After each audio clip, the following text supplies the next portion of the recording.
Hi, I'm Rob Cosman. Welcome to my shop. I've gone through how you process a board with just hand tools. I'm going to show you my way of doing it with power tools. It's a lot quicker. All right, so here's our piece of oak lumber. I'm going to start at the chop saw. Now, the first thing I'm going to do is going to turn the air on, so that's what that noise in the background will be. It's our dust collection. So rough lumber coming directly from the mill. It's been dried. It's going to be a little bit twisted. Obviously, it's not going to be parallel sides. It's not going to be uniform thickness. So we've got to go through and do all that processing. First thing I want to do before I cut a piece I'm going to use is get rid of any possible end checks that there might be. So I'll cut off about I'll cut about 3/4 of an inch off of the end. And I want to check that to see if there are any checks, and you can see one right there. Well, that's going to continue. So I'll take another. And if you think this is waste, it's even more wasteful to actually process something and then find you've got an end check in that board that you wanted. Now, there's the check over here. I don't see it carrying through on this side, and it doesn't easily break, so I'm pretty confident that we're good. Now let's say we want a piece that's going to be 2 feet long. I'm going to go a little bit longer than 2 feet. I'm going to go about 1/8 of an inch beyond. My cuts are pretty square. This piece is not in bad shape, so I don't need to waste any more than that. So I'll eyeball it. All right, now we've got to get a reference face. The easiest way to do that is on a jointer. Now what I want is to have the surface that sits closest to being true, and that one moves around quite a bit. And so does that one. So I'll take the worst of the least of the two. Probably going to be this one. Always difficult when it pivots in the middle, but we can get by it. I've got this set for about 32nd of an inch cut. Always using push sticks.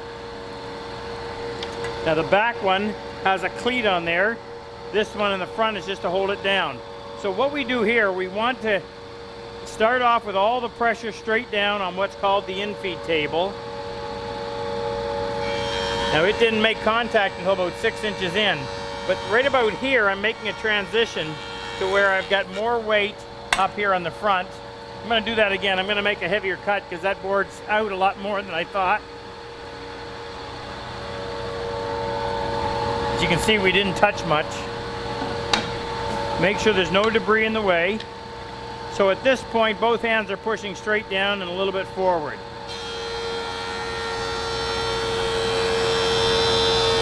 Now I've got equal pressure on the front hand and on the back hand.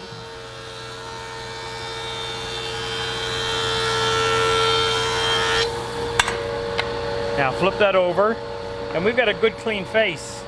Look at that check. It is actually went in there an extra 1/2 inch. That would disqualify that board most likely, but we'll go ahead and process this anyway. Now that we got a reference face, we want to put it up against this fence so we can get a square and straight edge.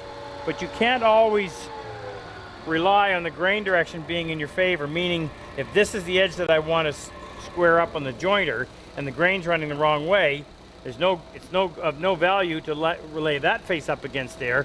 So that's why I say sometimes it's better to run it through the thickness planer first, and then you get both edges that are parallel, just looking at the grain direction.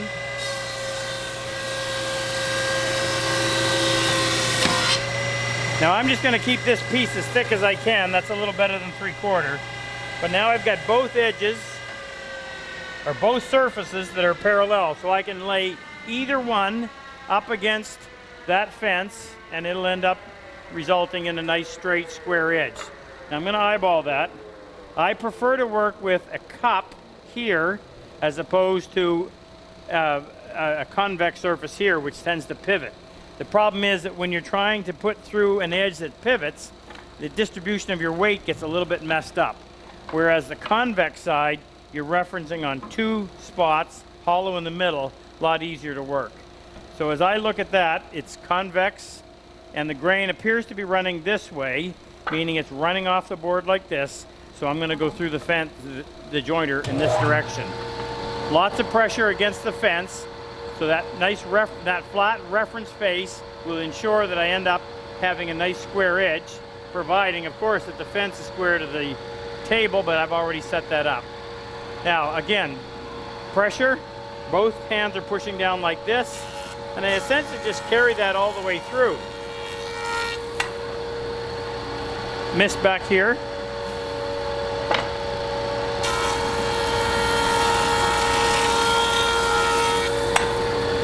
All right, so I've got a straight edge that runs front to back. Now I've got a whole lot of waney edge right here.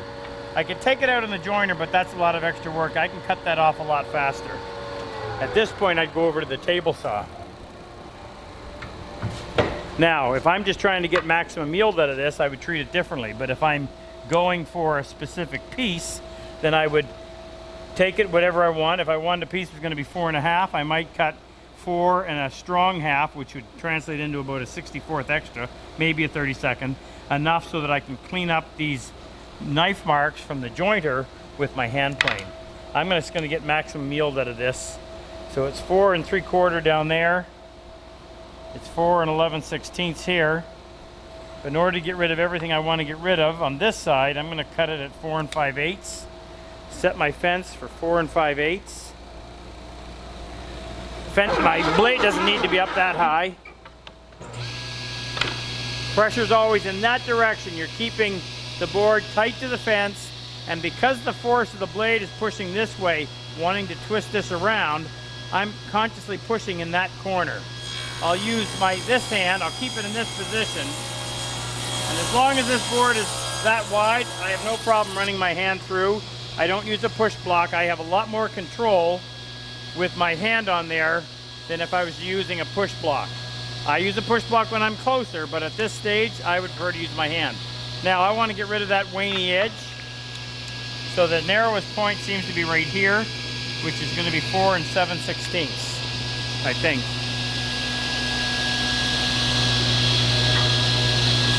Make sure there's no debris. I don't want any debris on the table or against the fence. I don't know what I was thinking when I said that. 4 5/16 actually to get rid of that.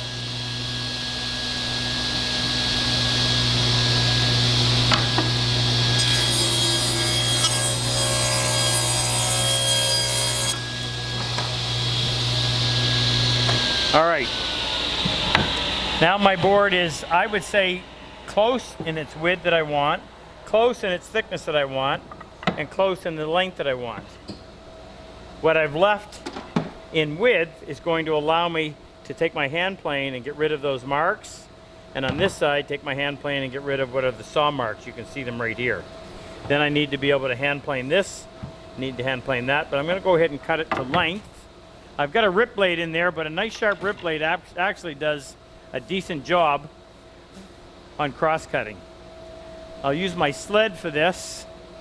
This is a shop-made implement. I prefer it over a miter gauge.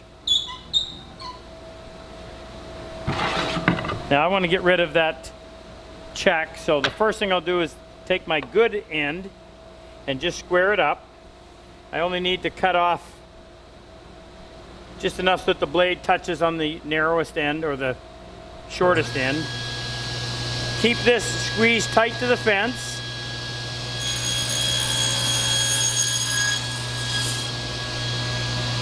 Now I can go ahead and measure from that clean end to what I think I would need to do, and I'm assuming I probably need to come back in here somewhere. I'm going to go 23 1/4. I trust the setting on my gauge over here, and I suggest that you get yours set up so that you do too. You'll find it'll save you a lot of work and time.